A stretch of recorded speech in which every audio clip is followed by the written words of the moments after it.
Hello and welcome back to the story of Jesus. سلام، به ویدیوهامون که درباره داستان زندگی عیسی هست خوش اومدید. You will need to turn to Matthew chapter 12 to begin here. امروز از متی باب 12 صفحه 1268 شروع میکنیم. And today we're going to look at two separate events. و امروز توی این ویدیو قرار در مورد دو تا واقعی متفاوت با هم بخونیم. But they both have a similar theme. ولی جفتشون تم و موضوع مشابهی دارن. They're both seeing Jesus trying to teach the Jews about what the Sabbath really meant. توی هر دوتاشون داره در مورد عیسی میگه که داره تلاش میکنه به یهودی‌ها درباره معنای روز شبات بگه. And this caused big controversy and it made the leaders and the Pharisees hate Jesus. که این قضیه باعث یه جدال خیلی بزرگ بین اینها شد و باعث شد که به خاطر همین موضوع فریسی ها و صدوقی ها و رهبران مذهبی از عیسی متنفر بشن. Now we've already come across this if you remember 2 videos ago.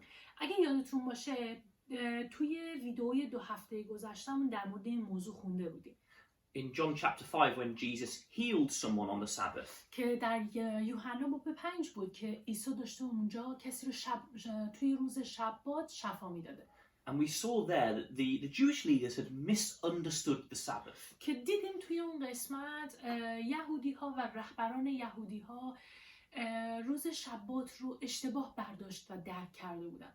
In that video, we saw the Sabbath was a wonderful gift from God. توی ویدیوی 2 هفته گذشته در مورد این خوندیم که شبات یک روز خاص بود، یک هدیه‌ای بود از خدا به انسان‌ها. He told all the Jews that on the 7th day of the week they would do no work but they would rest and focus on him. خدا به یهودی‌ها گفته بود که تو روز هفتم هفته کاری نمی‌کنن بلکه فقط استراحت می‌کنن و به خدا و کارهایی که خدا براشون کرده فکر می‌کنن. It meant they wouldn't spend the day like every other day just working in the fields. پس قرار بود که روز شبات مثل روزهای باقی هفته نباشه، یعنی توی اون روز خاص کار نکنن، به مزرعه نرن. They would take some time to rest and focus on God and remember his beauty. و قرار بود که از اون روز و از اون زمان برای فکر کردن به خدا و کارهای زیبایی که خدا براشون کرده تمرکز کنن. And of course it didn't mean they couldn't do anything on the Sabbath. به این معنی نبود که هیچ کاری نمیتونستن بکنن تو شبات. Of course they could go places, they could see their friends, they could help people. قطعا میتونستن پیش دوستاشون برن، به بیرون برن، اگه کسی احتیاجی به کمکی داره بهشون کمک کنن. These were all good things. It wasn't the sort of work that made the day just the same as every other day. این دسته از کارهای خوبی بود که اشکالی نداشت توی روز شبات انجام بدن. مثل کارهای معمولی روزهای دیگه هفته، مثل کار کردن توی مزرعه و جاهای دیگه نبود. But in Jesus' time, the leaders and the Pharisees had ruined the Sabbath. ولی خب در زمان عیسی رهبران مذهبی این قوانین شبات رو دیگه خراب کرده بودن و کلی قانون‌های ریز بهش اضافه کرده بودن. They said you couldn't do anything. و اون رهبرا به مردم میگفتن که هیچ کاری نمیتونی بکنی تو شبات. You were only even allowed to walk a certain distance. حتی یه فاصله و مسافت خاص رو هم نمیتونی راه بری، فقط تا یک اندازه خاصی میشه راه رفت. You couldn't carry anything. نمیتونی اصلا چیزی رو حمل کنی تو شبات. This was not what God intended, but they'd made it something very soulless and heartless. خدا چنین چیزی رو نمیخواست. منظور خدا از استراحت تو روز شبات چنین چیزی نبود، ولی اونها اومده بودن با قوانین زیادی که گذاشته بودن شبات رو به یک چیز خیلی بی‌معنی و مفهوم تبدیلش کرده بودن. And it was no longer a day to focus on God. و دیگه اصلا اون شبات دیگه مثل روزی که قرار بود فقط به خدا فکر کنی نمیشد. They were just obsessed with following all these little rules. چون انقدر قوانین ریز گذاشته بودن رهبران مذهبی که یهودی‌ها فقط میبایست حواسشون باشه که تمام اون قوانین رو رعایت کنن. دیگه وقتی واسه فکر کردن به خدا نداشتن. And Jesus tries to show them just how away from God this is. و عیسی هم توی این قسمت داره بهشون نشون میده که چه این کارهایی که دارن اینها میکنن و قوانینی که گذاشتن دور از اون راهیه که خدا میخواد ازشون. So let's read verses 1 to 2 of Matthew chapter 12. بریم به متی باب 12 صفحه 1268 و 2 آیه اول این باب 12 رو بخونیم. در آن زمان عیسی در روز شبات از میان مزارع گندم میگذشت. شاگردان او به علت گرسنگی شروع به چیدن خوشه‌های گندم و خوردن آنها کردند. فریسیان چون این را دیدند به او گفتند نگاه کن، شاگردانت کاری انجام میدهند که در روز شبات جایز نیست. So it was a Sabbath day, خب پس روز شبات بود and Jesus and his disciples were on their way probably to preach or do something like that. و عیسی و شاگردان خب تو مسیر راهی بودن، احتمالاً قرار بود برن تعلیم بدن و بشارت بدن And they were hungry. و خب گشته بودن. So the disciples just, when they went through a cornfield, started to pick some bits to eat. و توی مسیر راه وقتی توی یک مزرعه گندم بودن، مزرعه ذرت بودن، از اون ذرت ها گندم رو میگیرن و میخورن.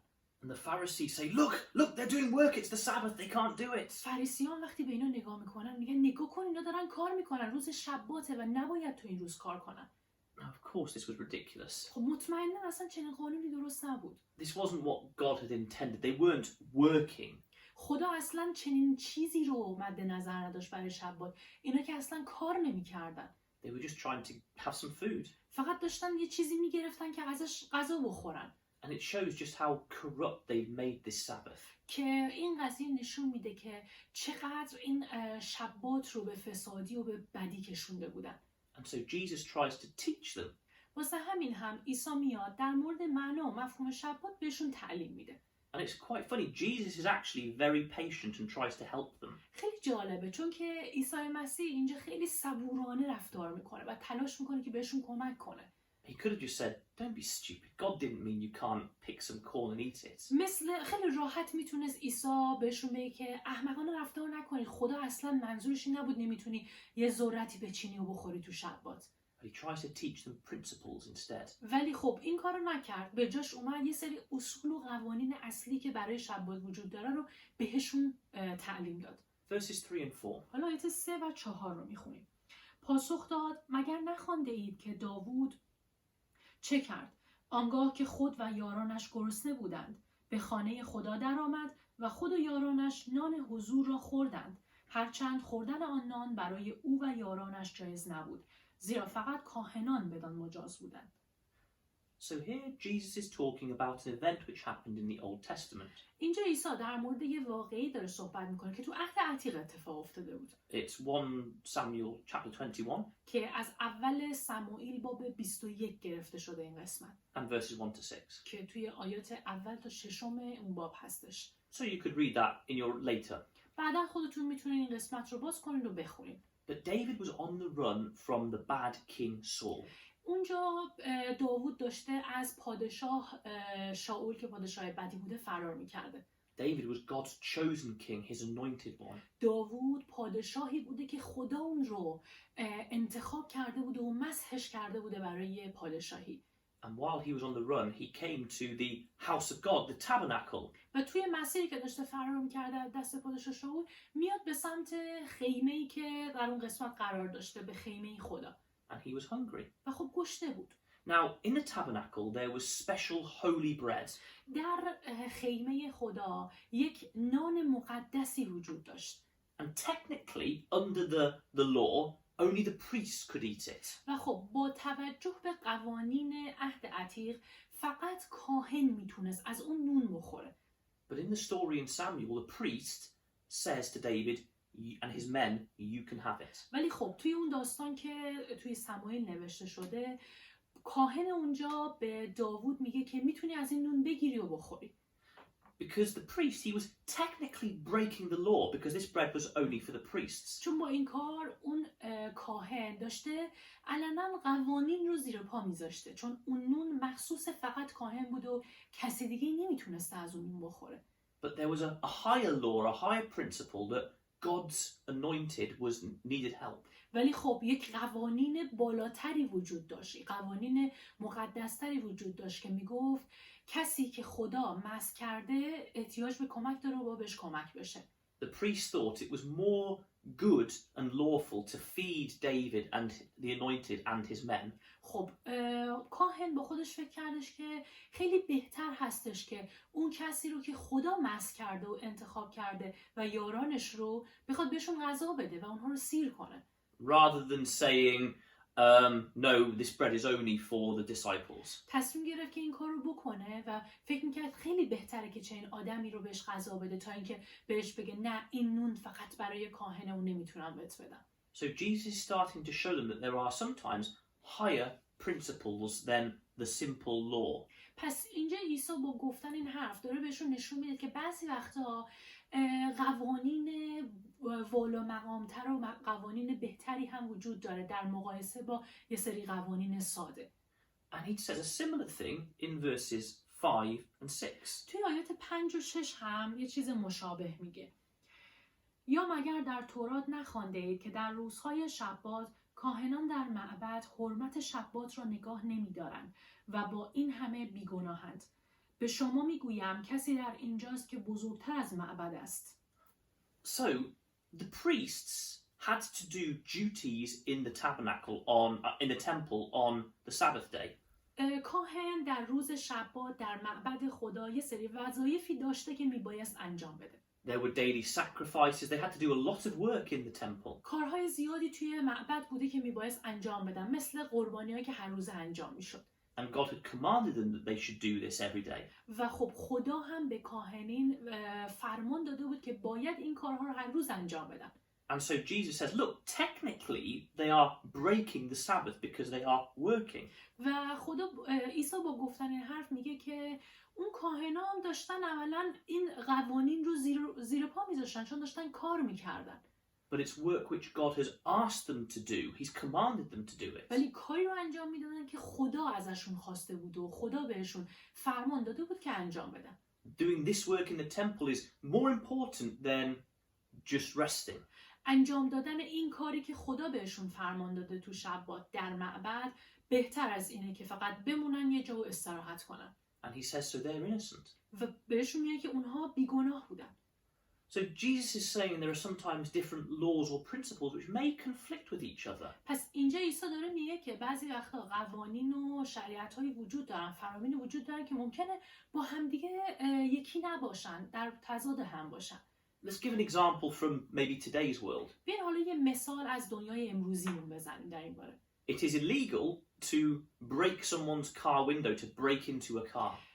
غیر قانونیه که شیشه ماشین یه شخص رو بشکنیم و به ماشینش وارد بشیم. It's against the law and it's morally wrong because you're damaging someone else's property. خب هم از نظر اخلاقی کار اشتباهیه چون داری یک ماشین یک شخصی رو میشکنی و بهش صدمه وارد میکنی و هم از نظر قانونی اشتباه هست این کار. But imagine there was someone choking who needed your help inside and you couldn't get in. ولی حالا تصور کنید که یه نفری داخل یه ماشینی گیر کرده، احتیاج به یه کمکی داره که یه شخصی بیاد و ماشین رو باز کنه و اینو از اون تو در بیاره. You smash the window to get in so you could help that person. خب مطمئنا تو چنین شرایطی که یه نفر تو ماشین گیر کرده شیشه ماشین رو میشکنی که اون شخص رو بیاری بیرون. Because there's a higher moral law of care and kindness and helping life. چون این قانون و این اصل که به یه نفری، به یک انسانی اهمیت میدی که بهش کمک کنی تا جونش رو نجات بدی، این از درجه و مرتبه بالایی برخورداره. That's the point Jesus is making, is that you have to work out what is the best thing for God and his laws. اینجا عیسی دقیقاً داره تلاش میکنه یه چنین چیزی رو به این رهبران مذهبی یاد بده که باید انتخاب کنیم، ببینیم که بهترین چیز برای خدا و در راه خدا چی هست و اون کار رو انجام بدیم. And that's why he tells them in verse 7. تو آیه 7 هم همین رو بهشون میگه. اگر مفهوم این کلام را درک می‌کردید که رحمت را می‌پسندم نه قربانی را، دیگر بیگناهان را محکوم نمی‌کردید. So Jesus quotes from the book of Hosea in the Old Testament. اینجا عیسی داره از کتاب هوشع که توی عهد عتیق هست یک آیه‌ای رو نقل می‌کنه. Where Hosea had given the people of Israel a message.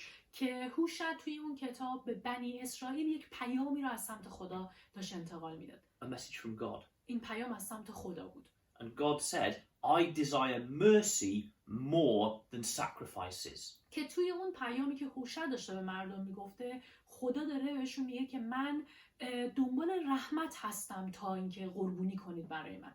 God had commanded people to do sacrifices. خدا خودش تو عهد عتیق به مردم فرمان داده بود که قربانی کنن براش. But if there was a choice between giving a sacrifice and showing mercy, he'd say, look, I'd rather you chose this. This is the more important one. ولی داره بهشون میگه که اگر یک شانس انتخاب بین دو تا چیز باشه که یا قربانی کنید یا رحمت به چیزی نشون بدین یا کسی، من ترجیح میدم که شما رحمت رو انتخاب کنید، نه اینکه بیاین بر من قربانی کنید. And so Jesus says to these leaders, you never learned this principle. عیسی اینجا داره به این رهبران مذهبی میگه که هیچ وقت این قانون رو یاد نگرفتید.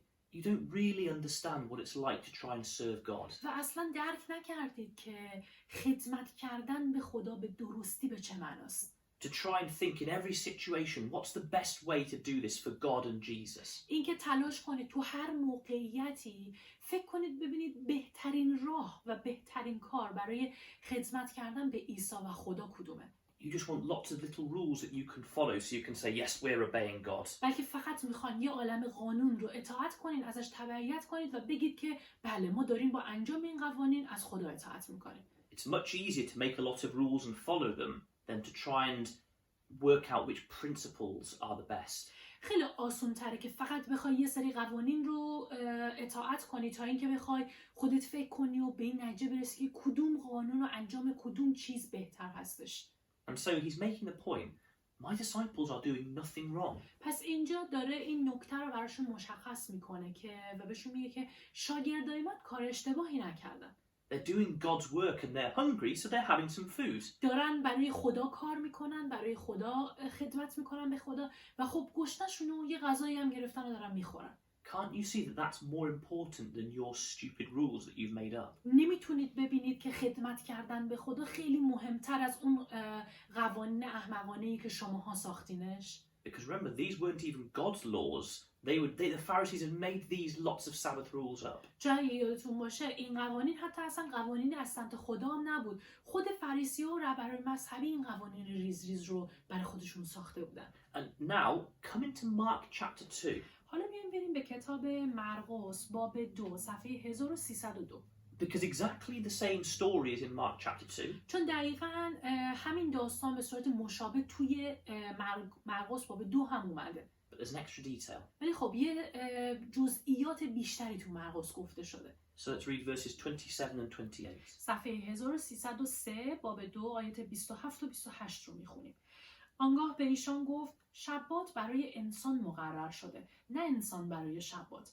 بنابراین پسر انسان حتی صاحب شبات است. He says to them, don't you realize the Sabbath was a gift to people? بهشون میگه که هنوز تشخیص ندادیم که شبات یه هدیه است برای انسان‌ها. So they could rest from their own work and focus on God. تا بتونن از این روز استفاده کنن و دیگه کارهای روزانه‌شون رو انجام ندن بلکه اینجوری بیشتر به خدا فکر کنن تو اون روز. He says you're acting as if the Sabbath came first and the humans were created to fulfill the Sabbath. بهشون میگه که شما دارین یه جوری رفتار میکنه که انگار اول شبات به وجود اومده بود و بعد انسان‌ها خلق شدن که بیان قوانین شبات رو عملی کنن و محققش کنن. When that was never the case. ولی خب چنین چیزی حقیقت نداره. And so Jesus says, so I am Lord of the Sabbath. و بعد در ادامه میگه که من صاحب روز شباتم. Because he is the pinnacle of humankind. He is the Son of Man. چون عیسی اون نقطه اوج روز شبات بود و عیسی بود که پسر خداست.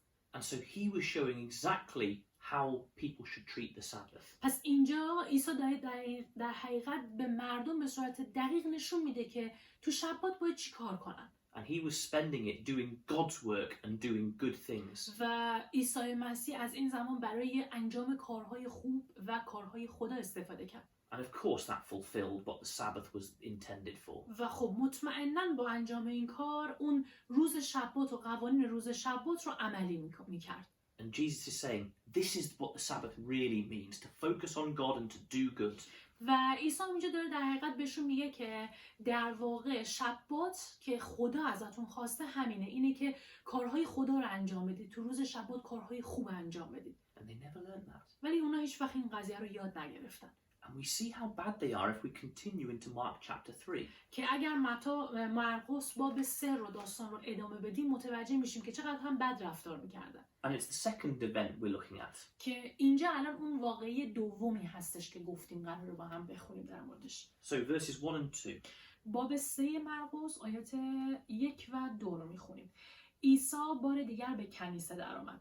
در آنجا مردی بود که یک دستش خشک شده بود. برخی عیسی را زیر نظر داشتند تا اگر در روز شبات آن مرد را شفا بخشد بهانه‌ای برای اتهام زدن به او بیابند. So Jesus goes into the synagogue on the Sabbath. خب حالا روز شبات و عیسی میره به کنیسه شهر. And there was a man there with a hand that was withered. یه مردی رو میبینه که دستش خشک بوده و نمیتونسته تکونش بده. And it says the Pharisees were watching him saying, will he heal on the Sabbath? فریسیان حواسشون به عیسی بود که ببینن آیا تو روز شبات کسی رو شفا میده یا نه.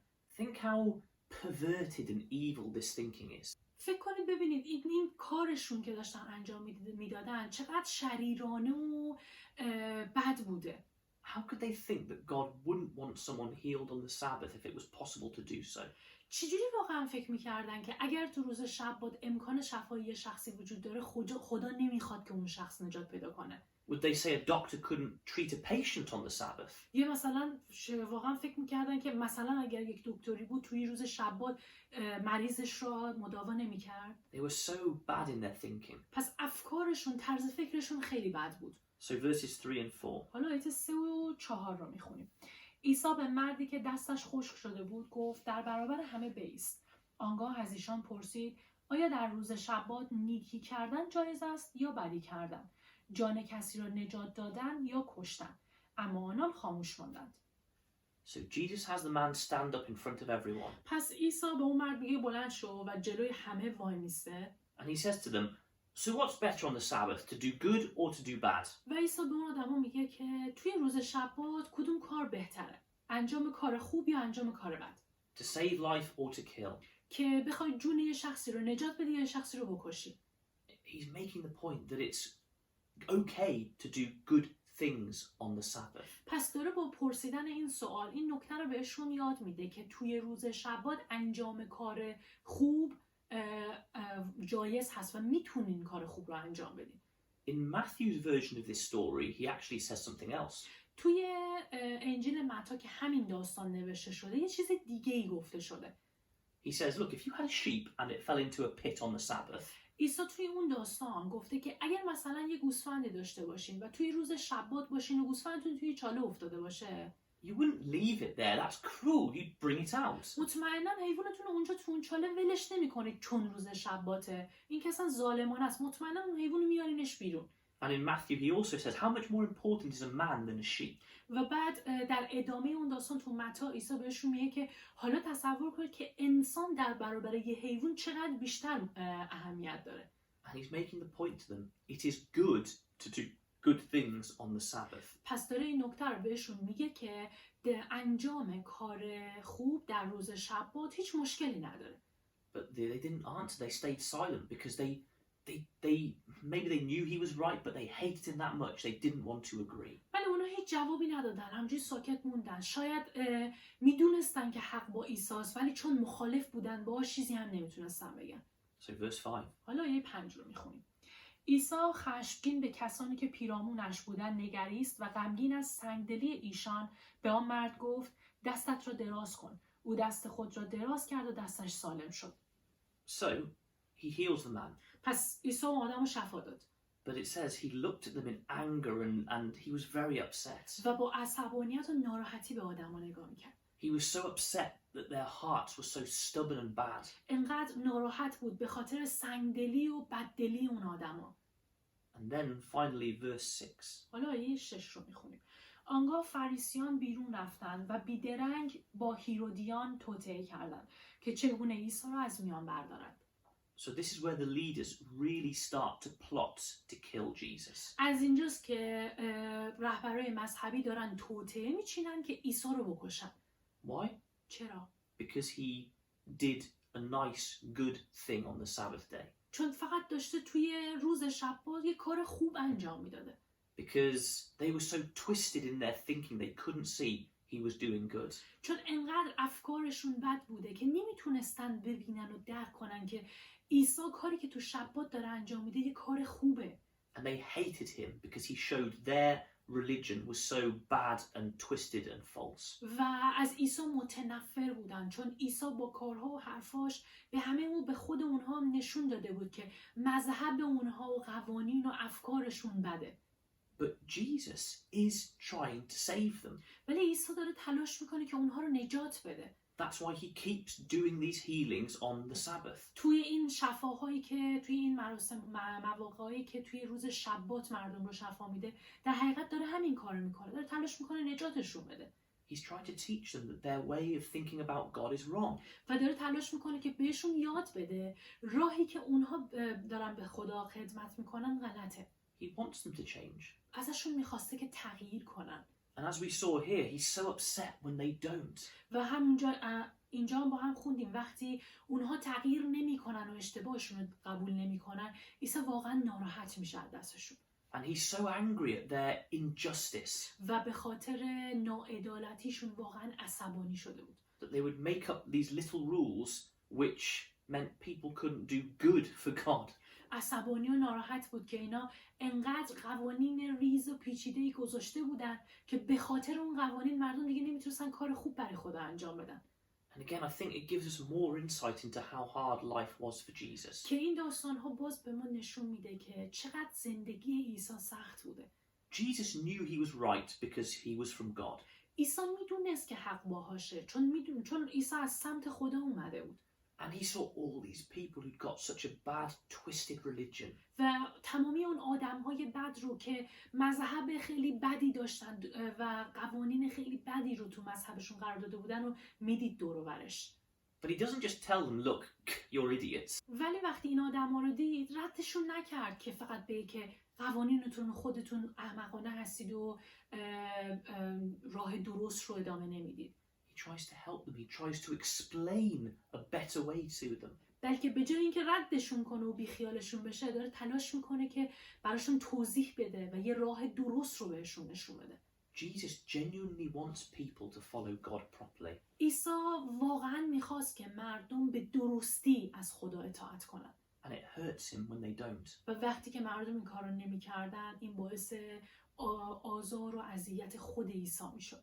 Jesus looks at us and he wants us to follow God really well. عیسی به ماها هم نگاه میکنه و از ماها هم میخواد که به درستی خدا رو دنبال کنیم. He wants us to see God's commands and take them seriously. از ما میخواد که فرامین خدا رو درک کنیم و اونها رو جدی بگیریم. He wants us to be holy and good. ازمون میخواد که مقدس و خوب باشیم. And if we ignore the commands or deceive ourselves or do wrong, و اگر فرامین خدا رو رد کنیم و خودمون رو گول بزنیم و کارهای بد انجام بدیم، it hurts him. He's upset by it. اینها عیسی رو اذیت میکنه و عیسی از دست ما ناراحت میشه. You know, that should be a motivation amongst many for us to want to do well. خب انگیزه همه ماها باید اینطوری باشه که تلاش کنیم و کار درست رو انجام بدیم. And Jesus shows that the true way of following God is to understand God's mind and his commands. عیسی به همه نشون میده که راه درسته دنبال کردن خدا اینه که خدا و افکار خدا و هدف خدا رو اول درک کنیم. He tries to teach them it's not just about having a set of rules and saying, I'll follow all these rules. عیسی داره اینجا بهشون یاد میده که فقط دنبال کردن خدا توی یه سری قوانین و اطاعت کردن از یه سری قوانین خاص خلاصه نمیشه.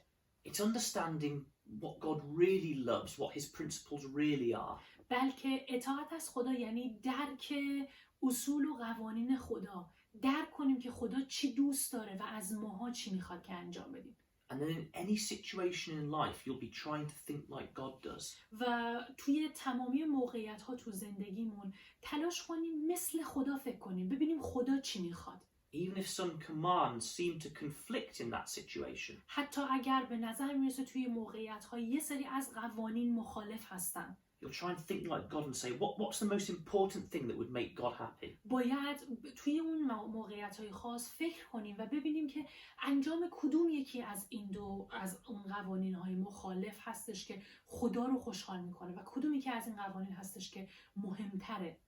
How can I act in a way that is best for God in any situation? باید به این فکر کنیم که چطور باید رفتار کنیم. بهترین راه برای دنبال کردن خدا تو موقعیت‌های مختلف چیه؟ Or to put it very simply, what would Jesus do? یا بخوایم خیلی ساده تر اصلا بگیم، باید از خودمون بپرسیم اگر عیسی بود جای ما چیکار میکرد؟ And if we can start to act and think like that in every situation, اگر بتونیم توی تمامی موقعیت‌ها اینطوری رفتار کنیم و اینطوری عمل کنیم، to think, what would Jesus do?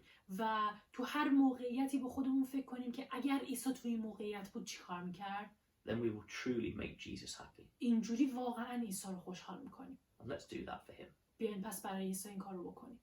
Thank you. ممنونیم.